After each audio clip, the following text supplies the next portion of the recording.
안녕하세요. 영농가 날씨의 한희경입니다. 장마 전선이 북상하면서 제주와 남부지방에 이어서 강원 남부에도 비가 시작됐습니다. 서울을 비롯한 중서부 지방도 오늘 밤 늦게부터는 비가 시작이 되겠는데요. 이번 비는 내일 오전까지 이어지다가 오후부터는 점차 그치겠습니다. 그 사이 특히 호우특보가 내려져 있는 경상남도를 중심으로는 최고 150mm 이상의 폭우가 쏟아지겠고요. 제주도와 전라남도 동부, 경상북도와 강원 남부를 중심으로는 20에서 60, 많은 곳은 100mm 이상의 큰 비가 내리겠습니다. 서울을 비롯한 그 밖의 지방에는 적게는 5에서 많게는 40mm 정도의 비가 내리겠습니다. 모레는 장마가 잠시 소강 상태를 보이긴 하겠습니다. 하지만 주말부터는 장마 전선이 또다시 북상하면서 전국적으로 영향을 주겠는데요. 특히 남부지방은 일요일까지 강수가 지속되면서 많은 비가 집중될 것으로 예상이 됩니다. 먼저 레이더 영상을 보시겠습니다. 장마 전선이 빠르게 북상하면서 비구름이 우리나라에 영향을 주고 있습니다. 특히 붉은색으로 표시된 지점은 시간당 20mm 이상의 강한 비구름대인데요. 보시는 것처럼 지금 경상남도와 일부 남해안 그리고 제주도를 중심으로 영향을 주고 있습니다. 또 아직까지 비가 내리지 않은 서울, 경기 지방도 지금 서쪽에서 강수대가 보이고 있습니다. 오늘 자정을 전후해서는 본격적으로 비가 시작될 것으로 예상이 됩니다. 내일 우리나라는 장마 전선의 영향을 받다가 점차 벗어나겠습니다. 따라서 전국이 흐린 가운데 비가 내리다가 오전에 서쪽 지방부터 점차 그치겠는데요. 일부 동쪽 지방은 내일 밤 늦게까지 비가 이어지다가 점차 그칠 것으로 전망이 되고 있습니다. 내일 아침 기온을 보겠습니다. 서울이 21도 등 전국이 20도 안팎으로 오늘과는 거의 비슷하게 출발하겠습니다. 한낮의 기온은 서울이 30도, 청주와 대전, 광주, 대구가 29도 정도로 비가 그치면서 오늘보다는 기온이 조금 높겠습니다. 자세한 해상 날씨 보시겠습니다. 내일은 남해와 동해상을 중심으로 물결이 점차 높아지겠습니다. 또 해상에도 돌풍을 동반한 천둥, 번개가 치고 강한 비가 내리는 곳이 많겠습니다. 날씨 정보였습니다.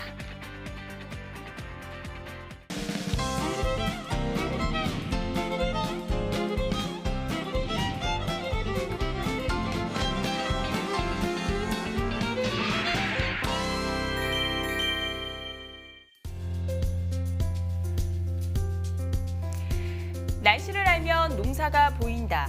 영농가 날씨 오늘은 MBS의 날씨 전문 기자죠. 이정민 기자와 함께 이야기 나눠보도록 하겠습니다. 안녕하세요. 안녕하세요. 날씨 전문 기자 이정민입니다. 네, 현재 전국이 흐린 가운데 비가 내리고 있습니다. 상당히 궂은 날씨가 이어지는 일부 지방에서는 기상특보가 내려진 곳이 많은 상황인데요. 특히 제주도 산지에는 호우경보가 내려져 있고요. 그 밖에 제주도와 전라남도 해안 그리고 경상남도에 이어서 경상북도 일부 동부지방으로도 새롭게 호우주의보가 내려졌습니다. 밤사이 남해안을 중심으로 많은 비가 집중될 것으로 보여서 비 피해가 없도록 대비를 잘 하셔야겠습니다. 네, 요즘은 이렇게 기상방송이나 또 기상청의 예보를 통해서 실시간으로 날씨에 관한 다양한 정보를 접할 수가 있는데요. 하지만 옛날에는 어떻게 이렇게 비에 대한 정보 여러 가지를 얻을 수가 있었을까요? 조선시대에는 관상감이라는 그런 관서가 있었습니다. 네. 지금의 기상청과 천문대를 합한 곳, 그 정도라고 생각을 하시면 되겠는데요. 이곳에서 천문과 지리, 또 이제 책력을 만드는 역수, 또 기상도 관측하고 물시계도 관리하는 그런 역할을 했다고 합니다.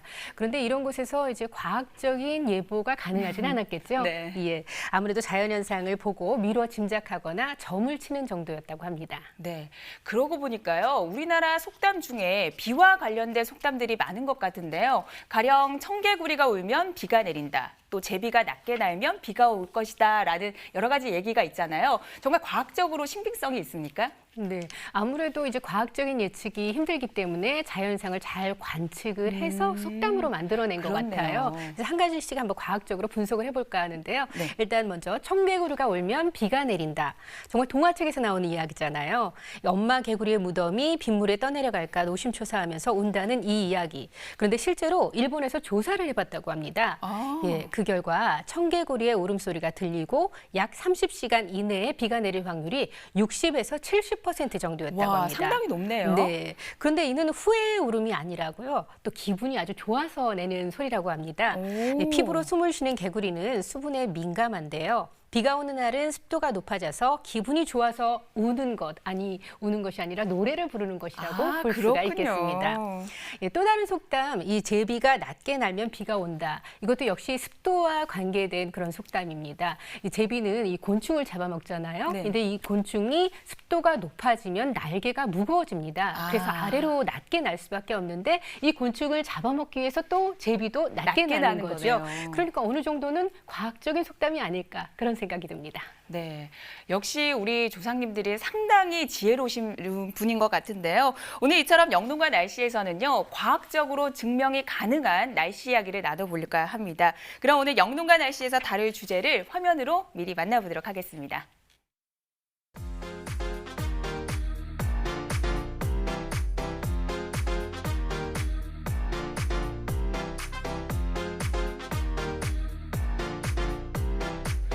본격적인 장마가 시작됐습니다. 제주도에 이어서 지금은 강원 남부 지역까지 한날 동시에 같은 날 전국에서 이렇게 장마가 시작되는 것은 사실 매일 일기예보를 전하는 저로서도 상당히 드문 일인 것 같거든요. 예, 그렇습니다. 보통 우리나라의 장마는 6월 중순이 넘어가면서부터 제주도에서 시작을 합니다. 그리고 남부와 중부로 점점 올라가면서 전국이 장마권에 들고 또 7월 말쯤에 중부지방의 막바지 장맛비를 끝으로 해서 장마가 끝나는 게 그게 보통의 일인데요. 올해는 제주도 입장에서 본다면 장마가 조금 늦어졌는데요. 특이한 것은 전국이 동시에 장마권에 든 것입니다. 2007년 이후 12년 만에 이렇게 전국이 동시에 장마권에 들었다고 하는데요.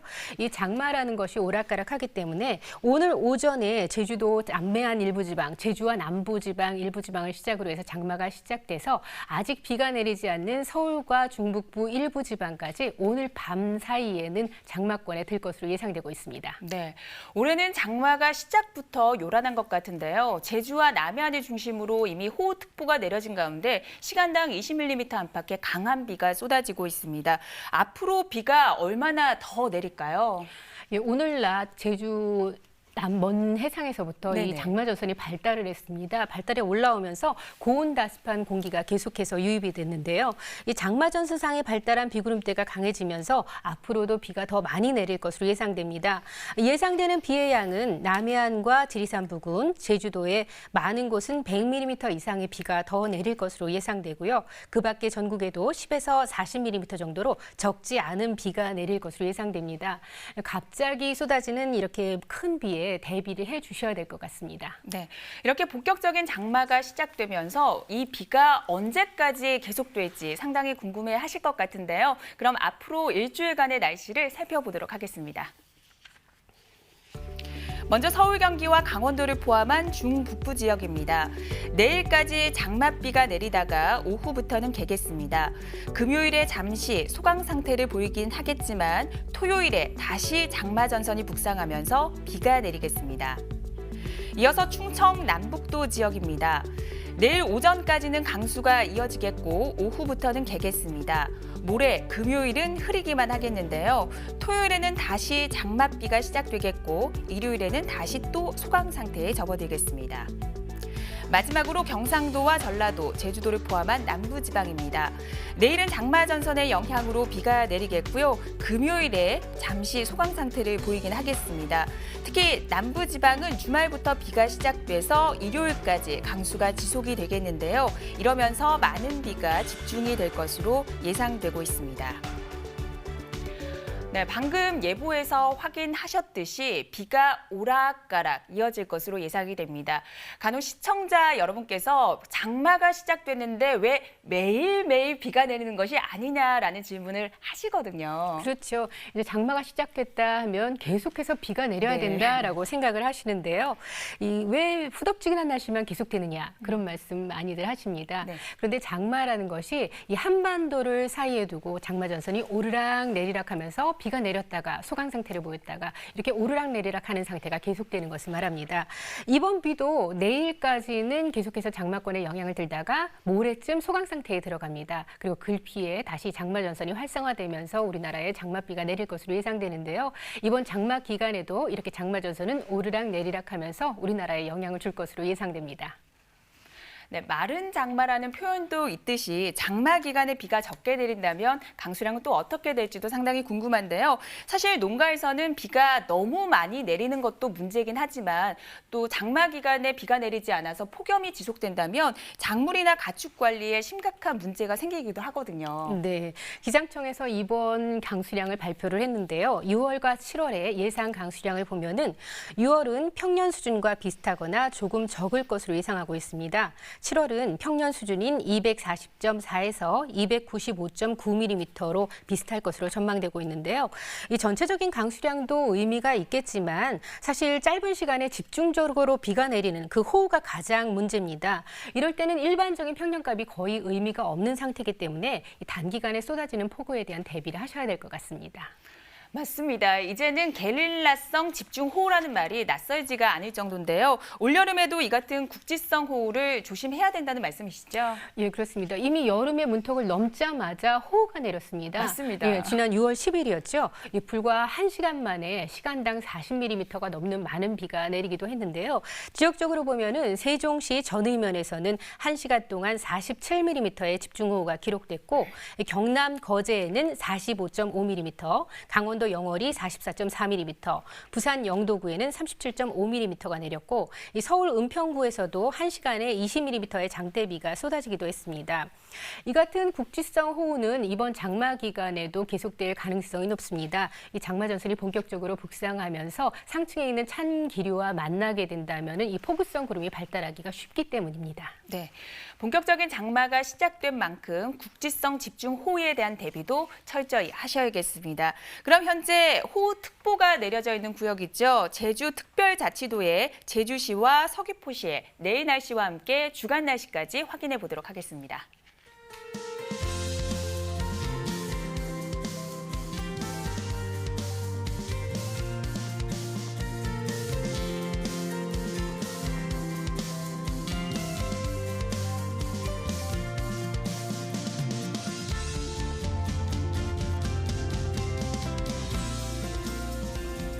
네, 현재 시간 8시 43분 지나고 있습니다. 이정민 기자와 함께 장마에 관한 이야기 나눠보고 있는데요. 올해 장마에 대해서 예측을 하면서 작년의 장마에 관한 얘기를 빼놓을 수가 없을 것 같습니다. 작년이었죠. 2018년도의 장마 유난히 짧았던 것 같은데요. 작년 여름 자체를 굉장히 인상적으로 기억하고 계시는 분들이 많으실 것 맞습니다. 같습니다. 작년 여름은 딱 두 가지로 정리를 할 수가 있는데요. 바로 유례 없는 폭염 그리고 짧은 장마 이렇게 두 가지로 요약을 할 수가 있습니다. 작년 장마는 6월 19일에 제주도에서 시작돼서 7월 11일에 중부지방에 장맛비가 내린 뒤 종료됐습니다. 이 장마 기간은 제주도가 21일, 남부지방은 14일, 중부지방은 16일이었는데요. 이 남부지방과 중부지방은 평년 장마 기간인 32일간의 약 절반에 해당될 정도로 짧았습니다. 1973년 이래로 두 번째로 짧은 기간이었습니다. 강수량 역시 평년에 비해서 많지 않았습니다. 전국 평년 강수량이 356mm였다면 작년 전국 평균 강수량은 283mm에 불과했습니다. 네, 정말 작년에 이렇게 장마가 빨리 끝나면서 폭염이 더욱더 길게 느껴졌던 것 같은데요. 당시에 장마가 이렇게 짧았던 원인은 어디에 있었습니까? 예, 그 시기 우리나라 주변에 기압계가 약간 좀 변동이 있었습니다. 네. 6월 하순부터 이 티벳 고기압이 평년에 비해서 강화되면서 이 한반도 주변의 대기 상층이 온난해지고 또 북태평양 고기압의 세력이 북서쪽으로 크게 확장함에 따라서 장마 전선이 북상을 하게 됐고요. 따라서 우리나라의 장마가 일찍 종료되었습니다. 네, 작년에는 이렇게 역대 두 번째로 짧은 장마긴 했지만 역시 당시에도 국지성 집중호우로 인한 피해가 상당히 컸었는데요. 예, 장마는 짧았지만 네. 피해는 컸습니다. 예, 특히 작년 6월 26일에서 28일을 보면은요, 그때 당시에 고온다습한 공기가 유입되면서 집중호우가 한 차례 내렸습니다. 6월 27일에 고창에서는 일일 강수량이 최대 수치인 122mm가 쏟아졌습니다. 뿐만 아니라 26일부터 28일 사흘 동안 국지성 호우가 집중되면서 불과 1시간 만에 서산에서는 60mm, 거제는 48mm, 광주에서도 1시간 만에 44.3mm의 비가 내렸습니다. 또 7월 1일과 2일 사이에는 태풍도 가세했습니다. 제7호 태풍 프라피룬이 북상하면서 태풍으로부터 다량의 수증기가 유입되어 이 장마 전선이 더욱 활성화됐습니다. 전국적으로 많은 비가 내렸고 서해안과 중부지방을 중심으로 해서 집중호우도 발생을 했습니다. 네, 작년에는 6월 말부터 7월 초까지 집중호우와 태풍까지 겹치면서 전국적으로 큰 피해가 있었습니다. 농림축산식품부에 따르자면요, 전국적으로 농경지 6.5헥타르가 유실이 됐고요. 가축 5만 6천 마리가 폐사되기도 했었습니다. 농작물은 역시 7만 6천여 헥타르가 침수되면서 피해가 아주 컸었는데요. 이는 서울 남산 면적의 22배에 해당하는 아주 큰 규모였습니다. 이렇게 작년에는 뿌라삐룬을 비롯해서 다양한 태풍의 피해도 있었습니다. 올해는 태풍이 어떻게 될지 예측해 주시죠.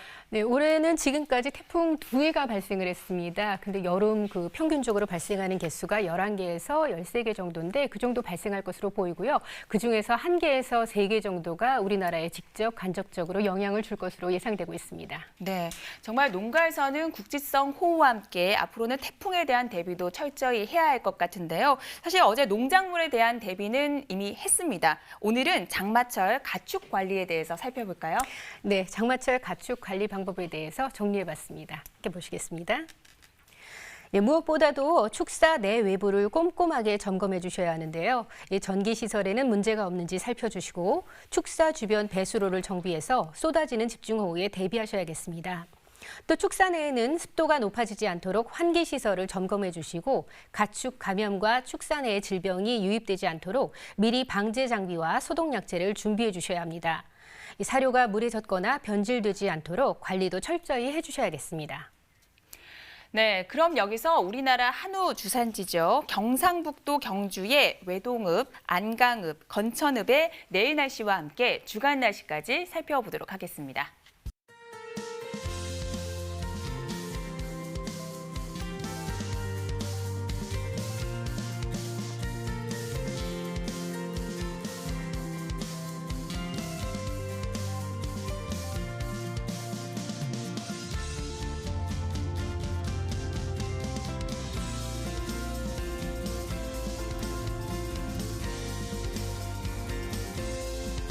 네, 오늘은 본격적으로 시작한 장마에 관한 이야기 나눠봤는데요. 그럼 오늘 방송 내용을 한 번 더 정리해 보도록 하겠습니다.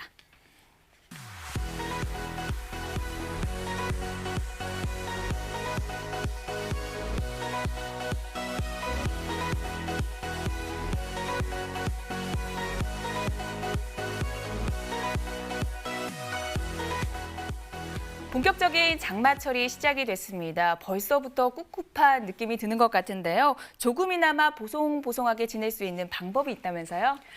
장마철 하면 일단 빨래도 마르지 않고 또 왠지 불쾌지수가 굉장히 높아지게 맞습니다. 마련이거든요. 이럴 때 생활 속에서 사용할 수 있는 팁 몇 가지 전해드리도록 하겠습니다. 네. 요즘에 제습 제품 많이 사용하시죠? 그럼요. 그런데 천연 제습제도 있습니다. 이 천연 제습제 중에서 가장 으뜸이 뭔지 아십니까? 뭘까요? 숯입니다. 예. 이 숯에 나 있는 구멍들이 습기를 흡수하면서 습도를 낮춰주고 또 공기 정화 능력도 있다고 합니다. 숯 말고 또 다른 게 있는데요. 바로 양초입니다. 이 양초 역시 공기 중에 있는 습기를 잡아주고요. 장마철에 집안 곳곳에 있는 이 불쾌한 냄새까지도 빨아들여 준다고 하니까 한번 활용해 보시는 것도 좋을 것 같습니다. 그런데 양초 사용하실 때는 불조심 잊지 마셔야겠죠? 알겠습니다. 영농가 날씨 지금까지 MBS의 이정민 날씨 전문 기자와 함께했습니다. 고맙습니다. 네, 현재 제주도와 전라남도 해안 그리고 경상남도와 경상북도 동부를 중심으로는 호우특보가 내려져 있습니다. 밤사이 이 지역으로는 시간당 20mm 이상의 강한 비가 집중될 것으로 예상이 되니까요. 비 피해 없도록 대비를 잘 하셔야겠습니다. 저희는 내일 저녁 8시 30분에 다시 찾아뵙겠습니다. 고맙습니다.